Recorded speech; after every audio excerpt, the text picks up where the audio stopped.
Muito bem, vamos retornar então à nossa reflexão sobre a realidade do mundo pós-moderno, que é essa mudança da cultura, do novo jeito de ser, de pensar e de se comportar, que nos leva aí a tentar entender onde nós estamos, o que está acontecendo, como é que nós devemos pensar e reagir, e qual deve ser a postura da igreja que batalha aí pela fé cristã para lidar com essa situação. Então, ontem nós tentamos dar um panorama geral, né? Aí especialmente mais até filosófico, né?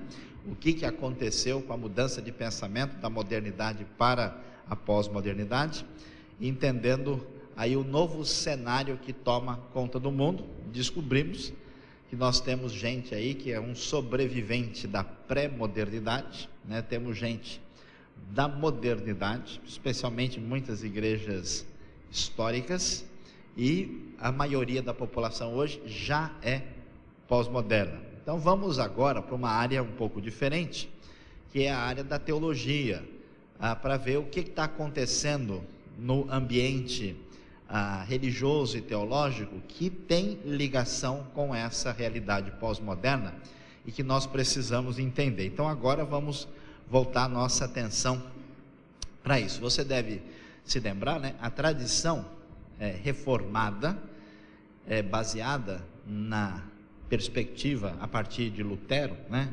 Somente a Bíblia, somente a fé, somente a graça, sola Scriptura, sola gratia, sola fides, conforme a gente conhece. A tradição reformada teve o seu florescimento no século XVI, final do século XV, começo do século XVI, na Europa, especialmente na parte central e norte da Europa, e se tornou assim a tradição protestante por excelência. Não demorou muito tempo, ela teve uma reação que foi chamada tradição arminiana. Os reformados valorizavam muito a soberania de Deus, e os arminianos tentaram valorizar a responsabilidade humana. Essa famosa história, né, do crente perde ou não perde a salvação, é uma discussão entre calvinistas e arminianos, a discussão que vem a partir do século XVI e XVII.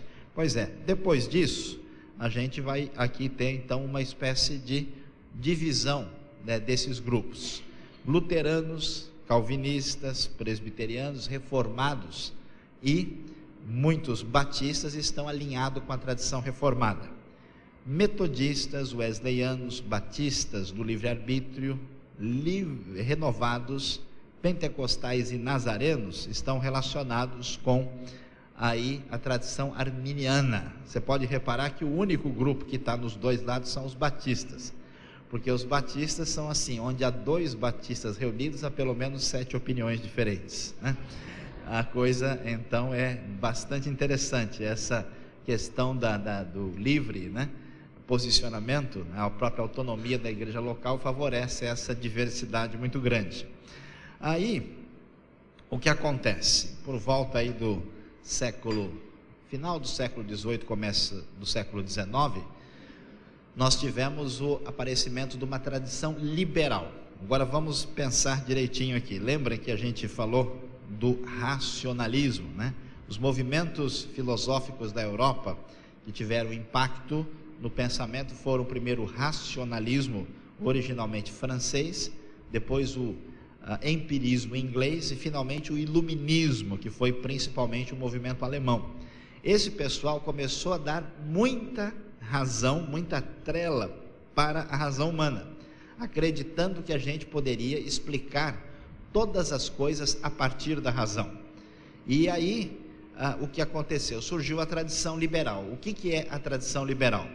É aquela tradição que lia a Bíblia com os óculos críticos do pano de fundo racionalista e iluminista.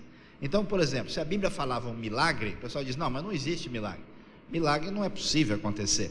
Então eles começaram a questionar os milagres e fizeram uma leitura liberal da Bíblia, rejeitando.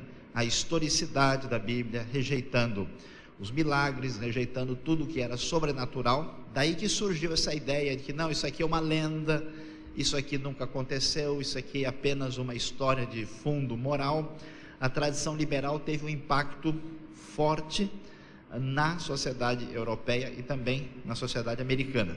É interessante observar que alguns livros bem liberais estão sendo publicados no Brasil recentemente. Nos últimos 10 anos para cá, muita literatura de teologia liberal, coisa que foi escrita há 150, 200 anos atrás, está aparecendo agora aqui. Muita gente acha que é a grande novidade que surgiu e é um negócio já muito antigo. Aí o que aconteceu?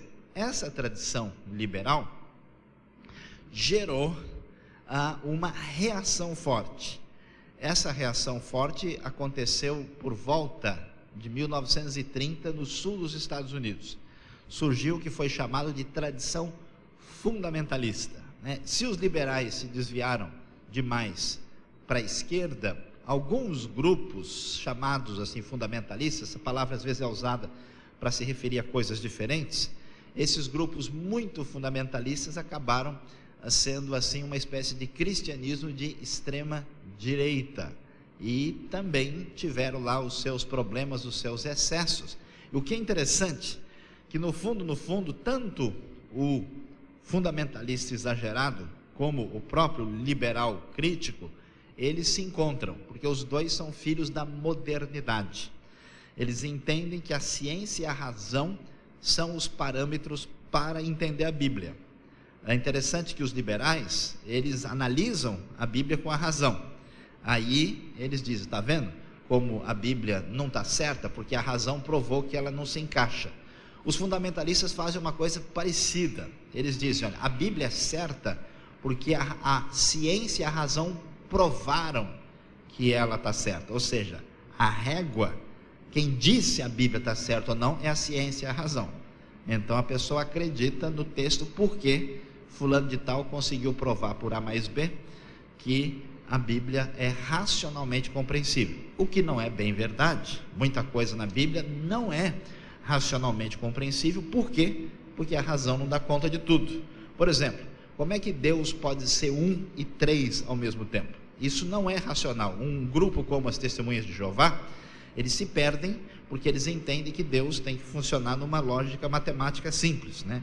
Como nós só conhecemos pessoas que são uma pessoa e um ser, ninguém conhece alguém que é uma pessoa e mais de um ser, ou é um ser e mais de uma pessoa, né? A nossa experiência, o máximo que a gente conhece é a pessoa que é uma pessoa e tem duas caras, mas fora isso, né, nós não conhecemos nada além dessa realidade. Deus é um só ser que subsiste eternamente em 3 pessoas. Como é que a gente entende isso? Não entende, né? Isso é algo que vai além da razão. A razão não entende tudo. Como é que Jesus pode ser totalmente humano e totalmente divino ao mesmo tempo? Como é que o Deus Filho, que participou da criação do mundo, do universo, existe desde toda a eternidade, ele encarna num nenê que nasce em Belém da Judéia? Como é que Deus infinito cabe dentro de um nenê que usa fralda e precisa mamar para dormir? Isso é compreensível pela razão? Não é. Isso é uma espécie de paradoxo da fé. Nunca a gente vai entender isso racionalmente, mas é verdade. Portanto, muitas coisas nós aceitamos pela fé, porque vão além da compreensão racional. Então, toda vez que alguém fica exageradamente dependendo da ciência ou da razão para explicar a Bíblia, no fundo essa pessoa acredita mais na ciência e na razão do que na própria Escritura, o que não é um conceito, por exemplo, da igreja primitiva. Aí o que aconteceu? Quando o tempo passou, né, a coisa foi caminhando, como diz o locutor esportivo, o tempo passa, a torcida brasileira, 40 jogados, né? Na correria aqui do jogo da história, nós chegamos a uma nova realidade que vai surgir a partir do início do século XX, que é a tradição carismática. O que é a tradição carismática? A tradição pentecostal. Você percebe uma coisa interessante? A gente avalia às vezes as coisas do ponto de vista, vamos dizer, puramente da confissão de fé, mas a gente vai entender que a mudança de cenário da modernidade para a pós-modernidade, vai explicar para a gente por que é que a tradição pentecostal carismática surge no século XX e só cresce e se desenvolve no século XX, mais ou menos adiantado. Por quê? Porque a tradição pentecostal e carismática é um reflexo religioso da realidade pós-moderna. Antes, tudo tentava se explicar só com a razão. Quando a razão começou a mostrar cansaço, né, e começou a pedir substituição no jogo do cenário da história, o que acontece? A tradição, então, que começa a tomar lugar, é uma tradição que não dialogava com a razão, mas só com a emoção e uma experiência espiritual intensa. Por isso é que a tradição carismática se tornou uma realidade tão forte no século XX, porque a pessoa não vai à igreja para entender a Deus, ele vai para sentir alguma coisa forte. Então ele sente um fogo, eu senti um calor aqui, ó. Eu senti um arrepio aqui, que, né, eu comi o pastel que eu apresentei ontem para os irmãos, né, uma coisa assim mais forte. Essa é a realidade que a gente percebe. Então, no sentido filosófico e sociológico, né, a tradição carismática representa essa realidade do mundo pós-moderno. Como a pós-modernidade chegou, a pós-modernidade teve um efeito interessante e até certo ponto positivo. Ela diminuiu as barreiras que existiam entre os diversos grupos cristãos, porque a pós-modernidade é mais relacional do que racional, é mais empática, é mais ligada ao coração do que à mente, à razão. Então, nos tempos da tradição mais histórica, as divisões entre os grupos evangélicos eram muito fortes e eles não tinham muito contato e relacionamento. Com a tradição evangelical, essas barreiras diminuíram muito. Hoje, então, você tem a gente faz uma vitamina mista, né? Coloca tudo no liquidificador e existe um consenso evangelical que está mais ou menos expresso naquilo que é considerado aí a Conferência de Lausanne ou de Manilha, né, que é uma espécie de resumo do que significa ser evangélico aí. E aí o que acontece? E a realidade de hoje, que agora sim tomou conta, porque o pós-modernismo, a pós-modernidade veio crescendo, né? E hoje ela está no seu auge, no seu momento mais forte, e o desafio da igreja é exatamente entender esse cenário e lidar com essa situação que nós temos diante de nós em todos os aspectos possíveis. Então vamos lá.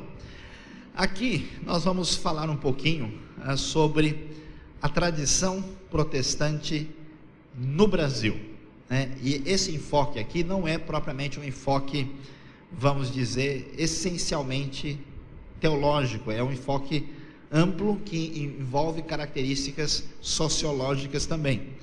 Aí nós vamos dizer, essa avaliação de elementos positivos e negativos, nesse caso ela é uma avaliação sociológica fenomenológica.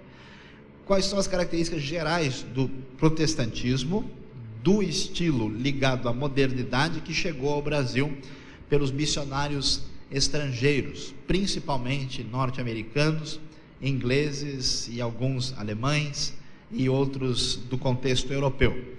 A nossa tradição primeiro tinha o seu enfoque marcado pelo bibliocentrismo, né? Alguns anos atrás os crentes eram chamados até de bíblias, né? A ideia de pegar a Bíblia, ler a Bíblia, pregar a Bíblia, ensinar. Salvação pela fé e pela graça, exclusividade de Cristo, o que no mundo pós-moderno já não, hoje o pós-modernismo tem medo de falar de exclusividade. Todo mundo está, de alguma forma, como ninguém sabe o que é verdade, ninguém pode ser exclusivo. Influência iluminista, né, no excessivo valor que existe na razão. Aliança com o progresso, a ideia é que se a pessoa fosse crente, né, ele ia progredir cada vez mais, deixar de beber, deixar de fumar, trabalhar direito, fazer o que é certo, ele ia, né, a ideia de que ser cristão significava crescer socialmente. Perfil anticatólico, né, muitas vezes o sujeito nem é crente direito, mas uma coisa ele sabe, não, eu sou contra a igreja católica, né, tem a ver com a história da formação e da perseguição que foi feita contra o evangelho. Centralidade da pregação, né? Sempre quando alguém vai numa igreja, o que ele vai ouvir? Uma mensagem. A valorização dos leigos, que na minha opinião é a principal razão porque a igreja brasileira cresceu tanto. Os leigos passaram a ter um papel, né, muito significativo. Evangelização, ênfase no individual e repressão das paixões, ou seja, você não pode dar lugar à carne, ao sentimento que prejudica você. O que aconteceu interessante aí nesse processo? Houve um crescimento rápido. O protestantismo brasileiro foi um agente de modernização de educação e de progresso, pelo menos na sua organização inicial. Hoje a coisa está um pouco confusa. Uma adaptação tranquila à realidade brasileira, o que tudo aqui se adapta tranquilamente, até judeu e árabe é amigo no Brasil, então aqui é tranquilo nesse sentido. Nacionalização intensa nas últimas 5 décadas, né? As igrejas brasileiras sempre foram uma espécie de cópia de igrejas estrangeiras. Nos últimos 50 anos, muita coisa surgiu com criatividade totalmente nacional. Nem tudo é tão elogiável assim, mas pelo menos mostrou-se uma reação local. Mensagem do Evangelho quase que por toda parte é voltada aos que estão sem esperança, desde as igrejas históricas até as igrejas mais neopentecostais. Crítica moral, vícios, prostituição e todo tipo de coisa que prejudica sempre foi uma bandeira. E o protestantismo sempre teve a sua postura alinhada com liberdade e democracia. Por outro lado, alguns elementos negativos do ponto de vista sociológico se manifestaram. Primeiro, um perfil colonialista, ou seja, tudo que era feito lá fora é basicamente o que é feito aqui e ninguém às vezes pensa ou discute sobre isso. Anglocentrismo, o que quer dizer isso? É a ideia de que o que é bom não é daqui, sempre o que é bom é que está nos Estados Unidos e na Inglaterra de preferência, e a coisa não é bem assim, né? Não é verdade que o que é feito lá fora sempre é bom, tanto é que hoje a igreja, por exemplo, na Inglaterra é uma igreja que é decadente, fraca, e nos Estados Unidos a igreja é uma igreja estagnada. Então essa ideia de que lá fora o pessoal sempre sabe o que está fazendo, e que as coisas lá estão indo bem, e que tudo que eles fazem lá a gente deve copiar, não é bem o caso. Pragmatismo exacerbado, né? Ou seja, muitas igrejas evangélicas a pessoa se envolve, faz um monte de coisa e às vezes nem tem tempo de refletir no que está acontecendo. Individualismo muito grande nas igrejas, até por causa da ideia. Esse é um problema da tradição protestante. O livro mais importante da história protestante evangélica é o Peregrino. Você deve se lembrar que o peregrino, quando se converte, a família dele fica para trás. Podia até a família se converter e o sonho ser o mais completo, mas não foi, né? Então, a ideia é muito focalizada no indivíduo. Em parte isso é importante, porque a pessoa, né, se converte individualmente, mas a falta de foco no todo, a falta de foco no elemento de grupo é muito grande, e isso deu espaço para um desdobramento complicado, que é uma tendência a divisões. Então tem, como eu disse, tantos grupos evangélicos e nomes assim, que é uma coisa impressionante. Fiquei muito triste ao visitar o Japão. Os irmãos sabem que um japonês, ele por definição, ele já era pós-moderno antes da pós-modernidade chegar. Então ele inclui tudo. O japonês, ele quando nasce, ele passa por um ritual geralmente budista. Quando ele casa, ele quer casar numa igreja cristã, geralmente quer casar em igreja católica, e quando morre como shintoísta. Então, quer dizer, o japonês não está nem aí para que lado que a coisa está indo. Falou em Deus, ele está valorizando. Aí chega uma população de 0,5% de cristãos no país, dividida em mais de 300 denominações. Como é que um japonês vai entender o que está acontecendo com esse pessoal? Se eles pregam uma mensagem que eu não conheço, quero saber quem é que está falando o certo, se eles são tão poucos e tem tantos grupos. Eles se confundem e não levam a sério o que esse pessoal está dizendo. Então essa tendência a divisões exageradas é um problema. Os evangélicos protestantes no Brasil formaram uma subcultura, né? Não é só uma questão de ter uma mensagem, é que tem uma cultura, um jeito de ser, uma maneira, que às vezes, como eu brinco, né, Deus quer que a gente seja diferente, alguns preferem ser esquisitos, onde a pessoa, ele é diferente da sociedade, não no sentido ético, não no sentido doutrinário, mas o jeito dele é estranho, o vocabulário dele é estranho, a maneira como ele vive, ele não consegue contato com as pessoas, porque é como se virasse uma outra pequena nação dentro da própria nação. Carência de espiritualidade social, que tem mudado bastante, né? Porque antes a ideia de qualquer coisa que a gente fizesse para ajudar o necessitado podia ter associação com o kardecismo, com o catolicismo. Tendência à microética. A sociedade está discutindo o quê? Células-tronco, está discutindo a questão do aborto, a questão da guerra, problemas assim éticos sérios, e muitas igrejas estão discutindo o quê? Pode ou não tocar bateria? A pregação deve ou não ser com gravata? Qual é o tamanho da saia da moça que vai aparecer? Qual o tamanho do cabelo que a mulher vai usar, né? Se a unha pode ser pintada de azul ou de vermelho? São questões, né? Dentro do cenário que a gente vive, nos problemas tão terríveis, né? Enquanto o mundo gasta trilhões de dólares com armas de destruição em massa, os cristãos que falam do reino de Deus estão preocupados se o sujeito passa ou não gel no cabelo. Então, como diria o Boris Casoy, isso é uma vergonha. Onde já se viu a situação tão horrível da humanidade, o pessoal está pensando na cor do óculos do sujeito que pregou ontem. Será que está bom aqui, né? Vamos lá. E uma ênfase, às vezes, muito mais fundamentalista e metafísica. Metafísica quer dizer pensando só na vida que há de vir, sem se preocupar com a realidade à nossa volta. Então, esse elemento deve nos levar a entender esse cenário inicial que deu espaço à nossa realidade de hoje. Nós vamos mencionar aqui agora as principais questões ligadas à realidade doutrinária teológica dos últimos anos. Então, o que aconteceu dentro dessa realidade pós-moderna que se tornou importante e relevante, que afeta a gente? Então nós vamos começar falando sobre o neopentecostalismo. Então, para os irmãos terem uma ideia, vamos lá rapidamente entender o que acontece. As igrejas evangélicas no Brasil, os primeiros evangélicos que pisaram aqui foi durante a invasão francesa. Os calvinistas da época da invasão francesa, tanto no Maranhão como no Rio de Janeiro, foram os primeiros, na época de Villegagnon, que pisaram o solo brasileiro. Os franceses foram expulsos, foram embora. Depois nós tivemos a presença dos calvinistas holandeses, né, no tempo da invasão da Holanda, a partir de 1580. Não sei se a gente sabe disso, mas é interessante descobrir, né, que o que acontece é que os judeus e todos aqueles que pensaram diferente, eles foram expulsos de Portugal, fugiram de Portugal por causa da Inquisição, aí no começo do século XVI, e eles fugiram em grande parte para a Holanda. Na época, mais ou menos 10% da população de Portugal e Espanha eram de origem judaica.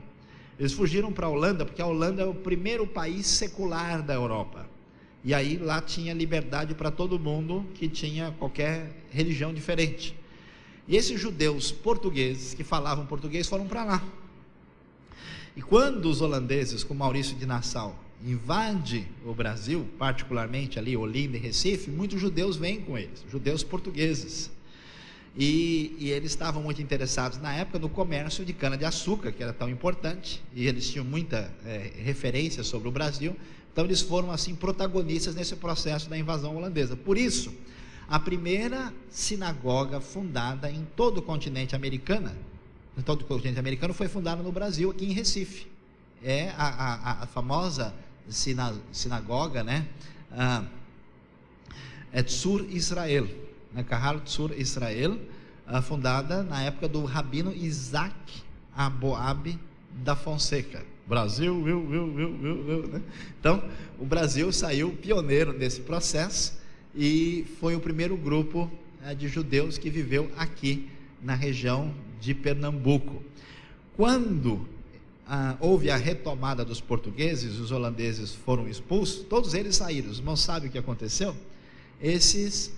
Grande parte desses judeus e holandeses foram para Nova York, na época chamada Nova Amsterdã, e eles ajudaram a fundação de Nova York, uma das cidades mais relevantes do mundo. Então, judeus nordestinos, oxente, por modo que não, né, foram lá ajudar a fundar Nova York, que é uma das cidades aí mais extraordinárias do mundo. Tem um documentário muito interessante feito pela Biblioteca de Estudos da USP, que mostra isso de maneira muito interessante. Aliás, a música tradicional nordestina foi influenciada originalmente pelo barroco holandês, que se instaurou nessa época. Muita coisa de história assim que é muito interessante. Mas voltando ao assunto, e aí o que acontece?